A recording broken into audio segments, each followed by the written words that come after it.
우리가 지금 이 순간 웃으면서 행복한 교회라 우리가 말할 수 있음은 하나님의 은혜입니다. 벌써 우리가 2025년 마지막 달 두 번째 주일을 보내고 있습니다. 앞으로 이제 2주 뒤에면 또 2025년도 마지막 예배를 드릴 수 있을 것 같은데, 그제 우리가 연초 시작하면서 20일 릴레이 금식 기도를 하고 이렇게 시작했던 기억이 납니다. 그런데 벌써 또 한 해가 여지없이 지나갑니다. 그런데 이 한 해를 좀 또 뒤집어서 보면 또 모든 것이 다 하나님의 은혜였음을 고백하지 않을 수가 없습니다. 그래서 우리 옆 사람 밝은 얼굴로 모든 것이 하나님의 은혜입니다, 이렇게 축복해 볼까요? 할렐루야.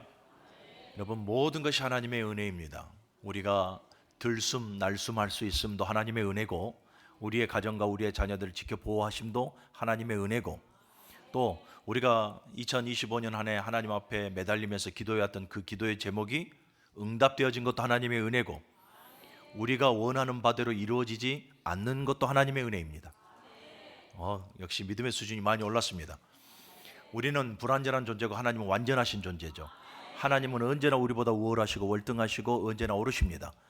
그러니 우리가 구하는 것이 우리의 뜻대로 응답되어지지 않는 것도 하나님의 응답이고, 더 옳은 것으로 하나님께서 우리 길을 인도하시려고 응답하지 않으시는 것이니 이를 아멘으로 여기시고, 여러분들 늘 하나님을 따르는 우리 모두가 되시기를 주님의 이름으로 축원합니다.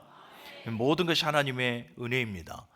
여러분, 영원히 죽게 될 우리를 하나님은 너무나 우리를 사랑하시사 독생자 예수 그리스도를 통해서 죄와 사망의 권세 아래에서 우리를 구원하여 주셨습니다. 자격이 있어서가 아니라 자격 없는 우리들, 하나님께서 자격 없는 자에게 베풀어 주시는 호의, 은혜, 선물을 주심으로 말미암아서 예수 그리스도의 그 십자가의 공로, 그 공로로 말미암아 우리는 구원을 받고 하나님의 자녀가 되어졌고, 이 땅에 비록 살지만 이 땅의 시민권자가 아니라 하늘에 속한 하늘의 시민권자가 되었다. 여러분, 이것은 세상 그 어떤 것과도 바꿀 수 없는 은혜요, 축복임이 분명합니다. 그리고 또 하나의 축복이 있습니다. 하나님은 언제나 우리를 구원으로의 부르심과 동시에 사명으로 또 우리를 불러주셨다라는 것입니다. 감사하죠. 여러분, 계시의 은혜를 하나님께서 우리에게 주심으로 하나님의 뜻을 알고 그 뜻을 우리 가슴에 품게 하셨습니다.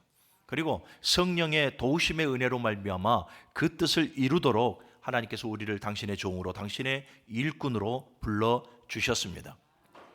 저는 목회를 한 25년 가까이 하면서 가장 좋아하는 단어가 있습니다. 늘 설교 속에 빠지지 않는 단어인데 바로 하나님의 은혜입니다. 왜냐하면 우리 한 사람 한 사람을 생각해 봤을 때에 정말로 우리는 하나님의 은혜가 아니면 설명이 되어지지 않는 존재, 우리의 처음부터 우리의 나중까지 모든 것이 다 하나님의 은혜로만 여러분들 우리는 설명이 되어질 수 있는 존재, 그러기에 우리가 잊지 말아야 될 단어는 은혜입니다. 사도 바울에게 당신에게 있어서 가장 좋아하는 단어가 무엇이소? 라고 물어본다면 당연히 은혜일 것입니다. 나의 나됨은 하나님의 은혜로라. 할렐루야. 그렇습니다. 사도 바울이 됨은 하나님의 은혜였습니다. 그리고 또 사도 바울에게 그 다음에 당신이 좋아하는 단어가 뭐요? 라고 물어본다면 하나님의 일꾼, 하나님의 종, 이 종이라는 단어일 것입니다. 그래서 이 바울 서신을 쭉 보면 바울 서신의 발신자는 누굽니까? 당연히 바울이죠. 이 발신자인 자기 자신을 소개할 때 보면 하나님의 일꾼, 하나님의 종, 그리스도의 종된 나 바울은 이렇게 자기 자신을 소개하고 있더라라는 거죠. 여기에서 종이라는 의미가 뭐겠습니까? 하나님의 일꾼이라는 의미가 있어요. 신명기 15장 12절 이하의 말씀을 보면 이 종에 대해서 히브리어로 에베드라 이렇게 말을 하고 있는데, 자원하는 종, 그 종 중에서도 자원하는 종. 그러니까 이 6년 동안 주인의 그늘 아래에서 열심으로 종의 삶을 살아가다가 7년째에 하나님께서 그에게 자유를 주라 하십니다. 규례로 정해놓죠. 그래서 이 종은 6년 동안 열심히 주인을 섬기다가 7년째 주어진 자유와 또 하나님께서 그에게 보상하는 모든 보상 물품을 가지고 이 자유로운 삶을 살아가면 됩니다. 그런데 그 종이 자기 자유를 억제해요. 왜 억제하냐면 내가 주인 밑에 살아보니 주인의 사랑과 주인의 은혜가 너무나 감사한 것이고, 그래서 내가 주인 아래 살아가는 것이 이것이 참된 자유임을 알고 돌아와서 주인 앞에 내가 자원하여 주인을 섬기겠습니다. 이 고백과 함께 귀를 주인의 문지방에 뚫습니다. 그래서 이 귀를 귀뚫는 종, 이 종을 가리켜 자원하는 종이라 이렇게 말을 하는 거예요. 주인의 은혜와 사랑을 알고 자원하는 종이 되어졌어요. 누가 푸시하지 않았습니다. 스스로가 주인의 은혜, 주인의 사랑에 감격하고, 그래서 평생을 주인을 섬기겠다. 로마서 1장 1절도 보면 주의 종으로 말을 할 때 이 돌로스라고 하는데요, 이 단어 역시도 섬기는 자, 자원하여 섬기고 자원하여 봉사하는 자라는 의미를 가지고 있습니다. 사도 바울은 이 그리스도의 십자가의 은혜와 그 사랑을 알고 자기 자유를 스스로 어떻게 합니까? 자제합니다. 스스로 자기 자유를 자제하고 오직 그리스도의 종으로 섬기겠습니다. 하나님의 말씀과 그 선하신 뜻에 복종하기로 다짐하여 그리스도의 종이라 이렇게 표현하고 있는 것입니다. 은혜를 아는 것이죠. 하나님의 은혜와 사랑을 알고 평생을 하나님께서 불러주신 그 부르심에 합당한 삶을 살아가는 종이 되겠습니다 라는 고백이기도 한 것입니다. 사랑하는 오늘 예배하는 우리 모든 성도 여러분, 우리도 이 땅을 살아가면서 반드시 잊지 말고 붙들어야 될 단어가 있으니 은혜입니다. 할렐루야. 하나님의 은혜. 우리는 이 은혜라는 단어를 잊지 말아야 하며 언제나 은혜라는 이 단어를 가슴에 새기고 늘 사모하는 성도가 되어져야 할 줄로 믿습니다. 또한 그 은혜 앞에 우리의 정체성, 우리의 아이덴티티에 대해서 우리는 확고하게 세워놔야 하니, 여러분, 은혜를 아는 자들의 정체성은 바로 하나님의 일꾼, 그리스도의 종이라 일컬음을 받게 될 것입니다. 종이라고 하는 것은 여러분, 사람의 일을 하는 사람이 아닙니다. 사람의 일을 하는 사람이 아니라 하나님의 뜻을 품고 그 하나님의 뜻을 이루는 삶을 살아가는 자들을 종이라 이렇게 말하는 것이죠. 하나님께서 구원으로 부르시고 사명으로 부르셨으니 하나님의 선하신 뜻을 가슴에 품고 그 뜻을 이루는 데에 힘써 일하는 사람, 그들을 그리스도의 종이요 하나님의 일꾼이라 우리는 이렇게들 말하고, 그 사람이 바로 오늘 저와 여러분들인 것입니다. 사도 바울은 디모데에게 이 하나님의 일꾼으로서 그리스도의 종으로서 디모데 자신과 그리고 디모데가 가르치는 이 성도들을 바르게 세우기 위하여서 여러 가지 몇 가지 말씀으로 권면하고 있습니다. 오늘 우리는 말씀을 통해서 이 권면의 말씀을 들어야 될 줄로 믿습니다. 이 권면의 말씀을 통해서 우리도 하나님의 일꾼으로서 바른 마음가짐과 그리고 바른 종의 삶, 하나님의 일꾼의 삶을 살아갈 수 있는 우리 모두가 되어져야 할 줄로 믿습니다. 가장 먼저 우리 14절의 말씀을 한번 같이 읽어봅시다. 14절의 말씀 시작.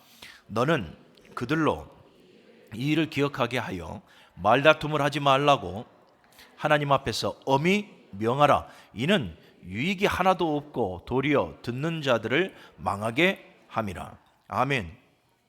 사랑하는 여러분, 하나님의 일꾼은 가장 먼저 말을 조심해야 합니다. 가장 먼저 말을 조심해야 하고, 오늘 본문을 보니까 언쟁을 피하라. 어떤 일에든 어떤 관계 속에든 하나님의 일꾼은 말에 대해서 조심하고 말의 언쟁을 피해야 한다라는 거예요. 그래서 여러분, 자신의 말을 다스릴 수 있는 지혜와 영성이 우리에게 있기를 간절히 소원합니다. 여러분, 사도 바울은 디모데에게 자신과 성도들을 지도할 때에 먼저 엄히 명하여 라고 말을 해요. 엄히 명하여 가르쳐야 할 것이 있으니 곧 말이다라는 거예요. 먼저는 언쟁을 피하라라는 것이죠. 여러분, 지금 교회 안에는 진리를 왜곡하고, 그래서 진리를 왜곡하는 이 거짓 교사들이 너무나 많아요. 이들이 계속해서 거짓으로 하나님의 말씀을 왜곡함으로 거짓으로 말미암아서 계속해서 어떻게 합니까? 끊임없이 무엇을 일으키고 있습니까? 분쟁을 일으키고 있다 이 말이에요.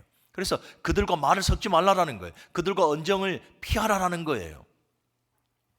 여러분, 그런데 이 거짓 교사들과의 언쟁만을 피하라라는 것일까요? 자, 우리의 신앙의 삶, 교회 안에서의 삶으로 한번 돌아와 봅시다. 성도와 성도의 관계 속에서도 보게 되어지면 여러분, 우리도 분열을 야기하는 여러 말들을 행하며 살아갑니다. 여러분, 하나님의 일꾼은 말 하나에 있어서도 언제나 신중해야 되고, 그 말 한마디, 내가 뱉는 이 말 한마디가 누군가가 들었을 때에 마음의 상처가 되지는 않을까? 그 사람의 마음의 짐이 되지는 않을까? 그 사람에게 내가 정말로 내뱉는 이 말이 칼이 되어 꽂히지는 않을까? 우리가 조금만 더 냉철하게 생각해 본다면 우리는 말에 있어서도 지혜로운 말을 하게 될 줄로 믿습니다. 특별히 여러분, 성도는 에베소서의 말씀을 기억하십시오. 성도는 여러분 선한 말을 해야 될 줄로 믿습니다. 여러분, 선한 말의 기반이 뭡니까? 바로 진리 대신 하나님의 말씀이에요. 그래서 여러분 15절의 말씀을 보면 너는 진리의 말씀을 옳게 분별하며 라고 말씀을 하고 있는 거예요. 언제나 하나님의 그 진리되는 말씀을 기반하여 여러분 우리는 선한 말을 사용할 수 있는 성도가 되어져야 할 줄로 믿습니다.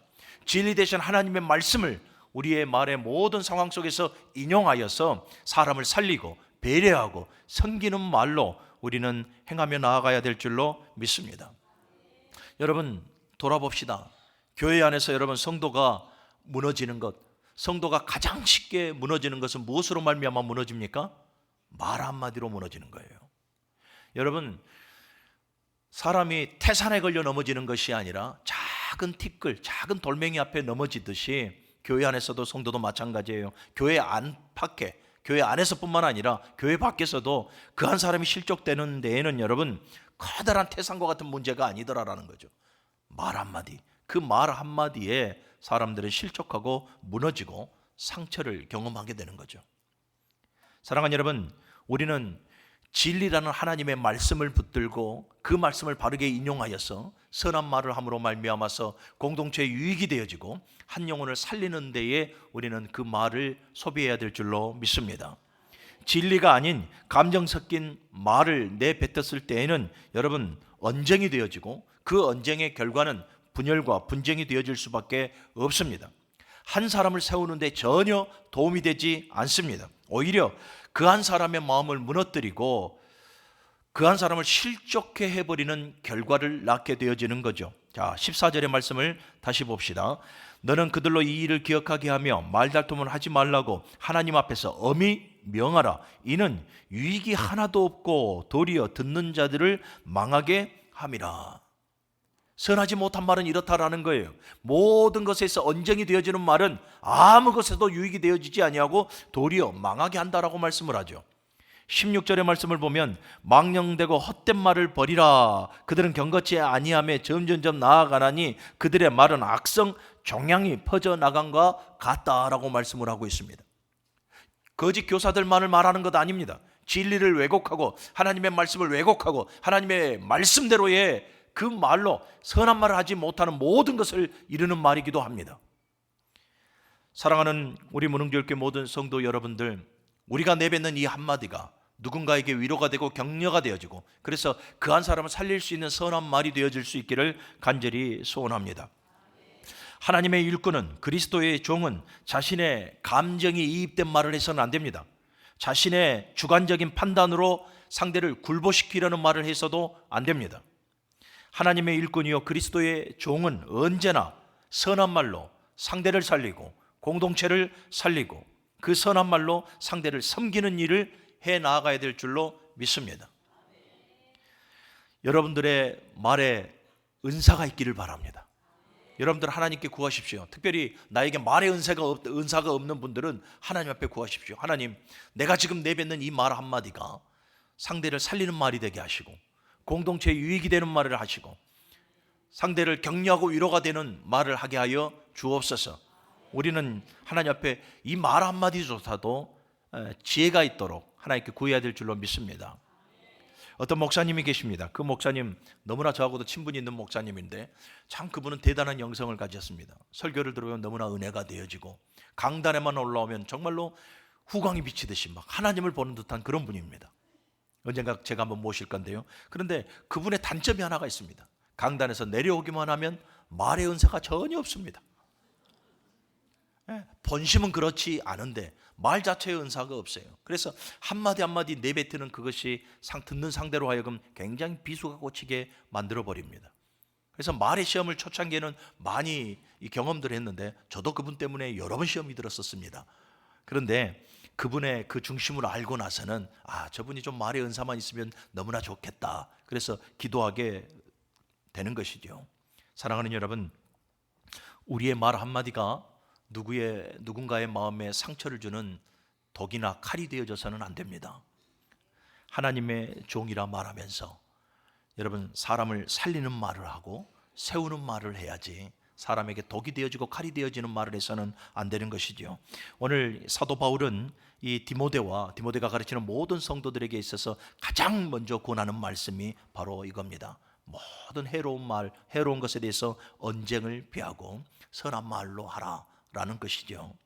두 번째, 하나님의 일꾼은 어떻게 해야 되는가? 우리 15절의 말씀 봅시다. 15절 시작. 너는 진리의 말씀을 옳게 분별하며 부끄러울 것이 없는 일꾼으로 인정된 자로 자신을 하나님 앞에 드리기를 힘쓰라. 아멘. 여러분, 하나님의 일꾼이요 그리스도의 종은 자기 자신을 하나님 앞에 힘써 드릴 줄 알아야 한다라는 것입니다. 자기 자신을 힘써 드릴 줄 알아야 한다.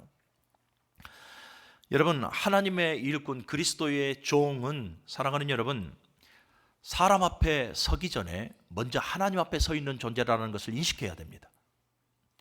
하나님의 일꾼이잖아요. 그리스도의 종이잖아요. 그러니 여러분, 우리가 비록 사람을 섬기고 사람과의 관계를 맺으면서 이 땅 가운데 살아가나, 여러분, 하나님의 종이요 그리스도의 종은 하나님 앞에서 살아간다는 것을 먼저 인식해야 돼요. 그리고 늘 사람의 평가보다는 하나님의 평가에 목말라 해야 됩니다. 사람이 때로는 나에게 어떤 잣대를 들여대든 간에 여러분, 그 평가에 목말라 해서 나를 꾸미고 외식하고 거칠이하는 그러한 신앙이 되어져서는 안 돼요. 하나님 앞에서 내가 살아간다는 것을 인식하고 하나님의 평가를 받으려고 여러분 몸부림치는 그러한 사람이 바로 하나님의 종이요 그리스도의 종입니다. 그리고 그리스도의 종은 사람의 시선보다 여러분 하나님께 시선을 두면서 살아가야 한다라는 것이죠. 우리가 지금 사도행전 강의를 새벽마다 하고 있습니다만은 보십시오. 사도행전 4장과 5장을 보게 되어지면 성령을 받았던 초대교회 모든 사람들, 그중에 베드로와 요한과 예수님의 제자들을 보십시오.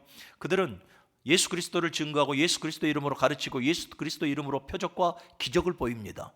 이럴 때에 대제사장과 사두개인의 당파들과 또 모든 기득권들, 모든 원로 장로들까지 다 모여요. 그래서 그들이 어떻게 합니까? 겁박을 하죠. 사도행전 2장 18절을 보면, 4장 18절을 보면요, 예수의 이름으로 가르치지도 말고 예수의 이름으로 증거도 하지 말라라고 경고를 하여 그들을 풀어줍니다. 그럼에도 이 베드로를 보십시오. 우리가 사람의 말을 들으랴 하나님의 말을 들으랴, 하나님의 말을 듣는 것이 옳으니라 라고 해서 계속해서 복음을 증거하고 계속해서 예수 이름의 그 권세를 힘입어서 표적과 기적을 보이게 되어집니다. 이럴 때 또 5장에서 잡혀 들어가게 되어지지 않습니까? 이 기득권들이 시기하여 그들을 옥에 가두게 됩니다. 물론 하나님께서 천사들을 대동하여 그들을 또 풀어주십니다마는 이후에도 보게 되니 이 기득권들이 베드로를 비롯한 사도들에게 또 겁박을 하죠. 너희들 예수의 이름으로 가르치지 말라고 하지 않았느냐? 왜 말을 듣지 않느냐? 이제 다시는 예수의 이름으로 가르치지도 말라. 또 한 번 경고를 합니다. 그럴 때 베드로가 동일하게 내가 하나님의 말씀에 순종하는 것이 더 옳다. 그래서 계속해서 예수 그리스도를 증거하고 복음을 증거해요. 여러분, 이것이 하나님의 일꾼이요 그리스도의 종입니다. 사람들이 나에게 뭐라 말한다 할지라도, 어떠한 상황에 내가 놓여 있어 나에게 불이익이 온다 할지라도 하나님의 일꾼이요 그리스도의 종은 담대히 복음을 증거해서 하나님의 선하신 뜻을 반드시 이뤄내야 합니다. 내게 설사 베드로와 요한을 보십시오. 그들은 자칫 잘못 죽을 수도 있는 상황입니다. 내게 설사 불이익이 온다 할지라도 하나님의 종이요 하나님의 일꾼은 끝까지 복음을 증거하여 하나님의 그 선하신 뜻을 이뤄내야 한다라는 거예요. 오늘 그러한 일꾼들이 되시길 주님의 이름으로 간절히 축원합니다. 다시 한번 더 15절의 말씀을 보니까 너는 진리의 말씀을 옳게 분별하며 부끄러울 것이 없는 일꾼으로 인정된 자로라고 말씀을 해요. 부끄러울 것이 없는 일꾼이라, 여러분 베드로와 요한과 사도들과 초대교회 성도들이 부끄러울 수 없는 일꾼들이었습니까? 그들이 성령 받기 전에는 여러분 굉장히 불완전한 존재들이었죠. 연약한 존재들이었습니다. 무지한 존재들이었고요. 사실은 부끄러움의 극치를 보여준 그러한 사람들이었습니다. 부끄러울 것이 없는 일꾼이라, 이 말의 전제는 뭐냐면 모두가 다 완전한 존재가 아니다라는 거예요. 모두가 다 연약하고 부족해서 날마다 쓰러지고 넘어지는 존재다라는 전제가 들어져 있는 거예요. 그럼에도 인정받는 자라 하면 무엇입니까? 그러한 부끄러움 속에서도 날마다 쓰러지고 넘어져도 오늘도 시선을 주님께 고정하고 하나님의 선하신 뜻을 가슴에 품으며 오늘도 부끄러울 것이 없는 일꾼으로서 하나님의 선하신 뜻을 이루어내는 자들, 그들을 지금 말씀하고 있는 거예요. 사랑하는 여러분, 힘들고 어려워도 내 신앙이 조금 흔들린다 생각이 되어져도 시선을 주님께 고정하고 여러분들 내 자신과 내 자신의 삶과 내 모든 고백들을 주님 앞에 온전히 드리기로 힘쓰시기를 주님의 이름으로 간절히 축복합니다. 하나님의 일꾼이심을 믿습니까? 내가 그리스도의 종임을 믿습니까? 아멘. 사랑하는 여러분, 그리스도의 종이라면, 하나님의 일꾼이라면 가만히 있는다고 해서 일꾼 되어지는 것 아닙니다. 가만히 있는다고 해서 하나님의 일이 이루어지는 것 아닙니다. 수동적인 자세를 여러분들 버려버리십시오. 자신을 하나님 앞에 깨끗이 드리고 마음을 더욱더 새롭게 해서 여러분들의 삶을 하나님 앞에 바로 세우고 하나님 앞에 여러분 자신을 드리십시오. 물론 힘듭니다. 우리가 모든 것을 쏟아부어 하나님 앞에 드리는 삶 넉넉지 않죠. 그래서 여러분, 이 힘써 드리라라는 의미가 뭐냐면 훈련하라라는 의미도 되어집니다. 날마다 우리가 하나님 앞에 드려지는 삶을 살아갈 수 있도록 날마다 우리는 훈련해야 됩니다. 하나님 앞에 우리의 마음을 드리는 훈련을 해야 되고 하나님 앞에 우리가 조금 더 헌신하는 훈련을 해야 되고 한 걸음 한 걸음 다가가는 훈련을 해야 됩니다. 그런데 우리의 약함은 뭐냐면 자꾸 멀어지려고만 하는 거예요. 자꾸 거룩한 공동체에서 멀어지고 우리에게 주신 직분에서 멀어지고 내가 해야 될 일에서 멀어지고 자꾸 우리는 멀어지려고 하는 거예요. 이게 우리의 약함이에요. 우리를 하나님께서 구원으로 부르주셨고 사명으로 우리를 불러주셨는데 구원받은 백성으로서 권리만 행하려고 하지 사명으로 불러주신 그 의무는 멀어지려고 하는 거예요. 사랑하는 여러분, 사명자는 구원을 받았다라고 말하는 사명자는 권리만 내세우는 것이 아니라 사명이라는 그 의무와 책무도 능동적으로 감당해 나아가는 성도가 되어져야 하는 것입니다. 사랑하는 여러분, 훈련을 하십시오. 스스로 힘써 하나님 앞에 내 자신을 드릴 수 있도록 훈련을 하십시오. 부르심 앞에 자기 자신을 온전히 하나님 앞에 드릴 수 있도록 사랑하는 여러분, 훈련을 거듭함으로 말미암아서 여러분들의 구별된 그 삶을 하나님 앞에 온전히 드리시기를 주님의 이름으로 간절히 축원합니다. 사랑하는 여러분, 내 자신을 하나님 앞에 드리게 되어지면 하나님께서 내 삶을 받아주시고 당신의 능력으로 우리를 붙드시사 우리 한 사람의 인생을 책임져 주십니다. 우리가 왜 수동적인 자세로 살아갑니까? 불안하기 때문에 그래요. 무엇이요? 내 인생이. 내가 너무나 교회 일에 충성하고 내가 하나님의 일에 충성하고 주의 일에 내가 충성하다 보면 내가 세상 사람들이 취하는 것 다 취하지 못하고 손에서 놔버려야 될 것, 잃어버려야 될 것, 포기할 것들이 너무나 많은 것 같아요. 그런데 사랑하는 여러분, 우리가 하나님 앞에 드려지는 삶을 온전히 살아가면 당신께서 우리의 삶을 책임져 주십니다. 신령한 복을 주시고요, 기름진 복을 주시고요. 여러분, 여러분들의 삶을 돌아보십시오. 어느 것 하나 내가 땀 흘려 내 능력으로 내 지혜로 일궈낸 곳이 있습니까? 모든 것이 다 하나님의 은혜입니다. 세 번째로 우리 하나님의 일꾼은 진리를 분별하고 그 진리를 따르는 사람이어야 합니다. 15절의 말씀 다시 보면 너는 진리의 말씀을 옳게 분별하며 라고 말씀을 해요. 사도 바울은 하나님의 일꾼의 자세에 대해서 이렇게 정의하죠. 진리의 말씀을 옳게 분별하라. 하나님의 말씀을 옳게 분별하라라는 것은 뭐냐면 하나님의 말씀을 왜곡되이 해석하지 말라, 왜곡되이 받아들이지 말라라는 거예요. 오늘 하나님께서 선포하신 이 말씀 그대로를 받아들이고 정확하게 우리의 삶 속에 적용하고 정확하게 하나님의 그 말씀대로의 삶으로 실천하라라는 말씀이 되는 거예요. 로마서 12장 1절 이하의 말씀을 보십시오. 너희의 삶을 하나님께서 기뻐하시는 거룩한 산 제물의 삶을 살아가라. 너희는 마음을 새롭게 하고 변화를 받아 하나님께서 기뻐하시고 온전하시고 선하신 뜻이 무엇인지를 분별하라라고 말씀을 하죠. 여러분, 우리가 하나님 앞에 아무리 드려지는 삶을 살아간다 하더라도 하나님께서 원하시는 삶이 아니라면 그것은 하나님의 일꾼으로서 그리스도의 종으로서의 삶이 아닌 거예요. 우리가 나의 주권자이신 그 주인의 삶을 따른다 하면서도 주인의 말씀을 왜곡시켜버리고 그 말씀대로 살아가지 않는다면 결국은 그 주인의 옳은 종이 되어질 수가 없는 것이죠. 성도는 특별히 더욱더 하나님의 말씀을 붙들어야 됩니다. 하나님의 말씀은 완전한 말씀이고 하나님의 말씀은 생명의 말씀입니다. 하나님의 일꾼은 자신의 생각과 자신의 감정이 이입되어져서 마치 자신의 열심을 증거하고 자신의 감정을 전하고 따르는 사람이 되어져서는 안 됩니다. 하나님의 말씀을 새겨듣고 말씀을 따르고 그 말씀을 이루어내는 사람이 되어져야 합니다. 하나님의 말씀 앞에 겸손하십시오. 하나님의 말씀보다 우월한 것은 세상에 없습니다. 하나님의 말씀 앞에 겸손하고 하나님의 말씀을 왜곡시키지 마십시오. 우리는 하나님의 말씀대로 받아 살아간다 말하지만 사실은 엄청나게 하나님의 말씀을 왜곡시킬 때가 많습니다. 말씀을 순수하게 받아서 내 삶 속에 적용시켜야 하는데 우리가 하나님 말씀을 어떻게 왜곡시키는 줄 압니까? 우리의 형편과 처지, 우리의 시간의 유불리, 우리의 이익과 우리의 모든 유익의 유불리를 따져요. 그래서 부분적으로 하나님의 말씀을 해석하고 부분적으로 하나님의 말씀을 들으려고 하는 거예요. 이것이 하나님의 말씀을 왜곡하는 거예요. 때로는 내 손에서 여러분 놔버리고 손해볼 것 많아도 이 길이 하나님의 뜻을 이루는 길이라면 우리는 포기하고 내려놓고 하나님의 말씀을 택해야 합니다. 그런데 우리는 하나님의 말씀을 너무 왜곡되어 우리 삶 속에 적용하며 살아갈 때가 너무나 많아요.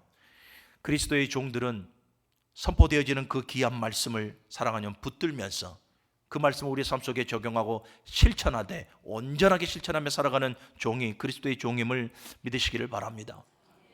초대교회가 부흥할 때에 무엇이 흥왕했다라고 말씀합니까? 하나님의 말씀이 흥왕할 때에 교회가 자리를 잡고 교회는 부흥 발전하게 됩니다. 반대로 하나님의 말씀이 흐려지면 그 한 사람의 신앙이 흐려지고요. 더 나아가서 그 한 사람의 사명에 힘을 잃게 됩니다.